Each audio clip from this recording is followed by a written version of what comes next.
and he checks the play at the line of scrimmage. So he's creating matchups or getting matchups, but also gathering so much information that he can, again, it's almost Peyton Manning. I'm not saying that he's Peyton Manning.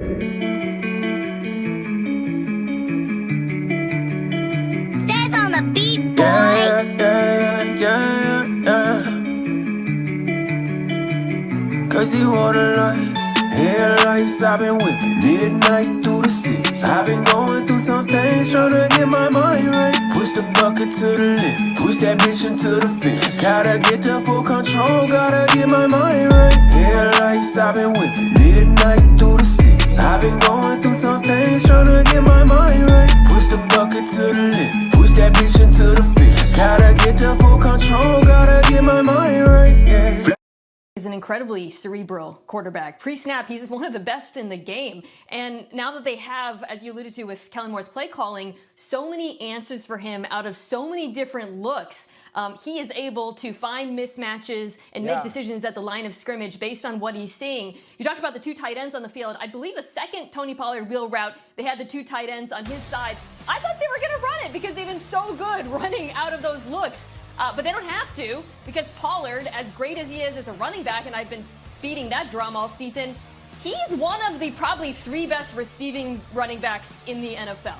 And if anything, Dan, I think that's something they could tap into even more, because if defenses are truly not sure if he's going to run or be a pass catcher on any play, that makes things all the more easier for Dak Prescott. And that's another step, great point, why the multiple tight ends matter, because not only are they creating matchups, he's getting so much information. Like on the Tony Pollard wheel route that you mentioned, it's actually, they put Schultz by himself. It's cover 4, but Harrison Smith communicates to go kick to the field. He knows he's got one-on-one with the linebacker, and he checks the play at the line of scrimmage. So he's creating matchups or getting matchups, but also gathering so much information that he can, again, it's almost Peyton Manning. I'm not saying that he's Peyton Manning, but 20 years ago where he can get to the line of scrimmage, know exactly what you're in. Oh, you're in a light box, we're in the football. Oh, you're in shell coverage, we can get quick game.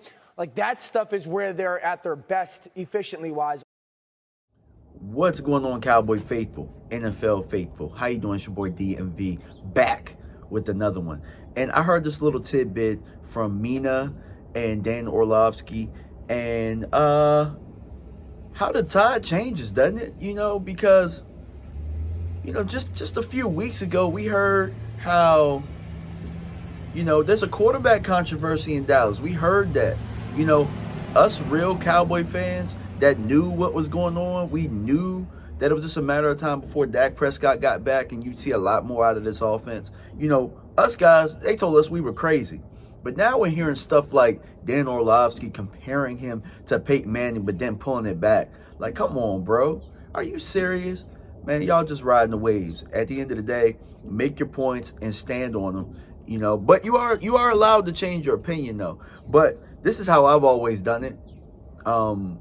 As you know, I guess you can consider myself a journalist off of YouTube and stuff like that. I've always looked at it this way: if I make an opinion that's wrong, you got to eat the crow. You know what I'm saying? You have to eat it.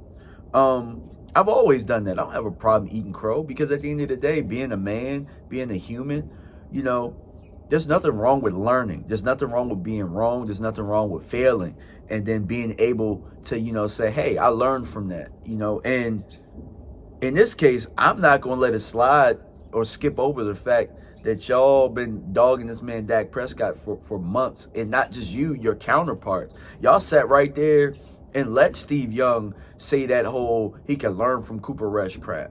Like, that happened on your show. That happened on that show. You know what I'm saying? So now all of a sudden, we're going to sit here and say, oh, he can control stuff at the line of scrimmage and exploit matchups, and kind of like a Peyton Manning. Come on, bro. Like, it's laughable at this point. You are allowed to change your opinions and stuff like that, but I quite frankly, I've never heard that he's one of the best in the league at the pre-snap stuff. I've never heard that. Quite frankly, I think that there's room for improvement there. I'm just being honest as a Cowboy fan. There's room for improvement. You know, I just don't take this Minnesota Vikings game bigger than most people do. You know, it's more of keep showing me. Keep showing me. I do think that it was a great game, though. But I'm out, y'all, man. Let me know what y'all opinions are. Peace.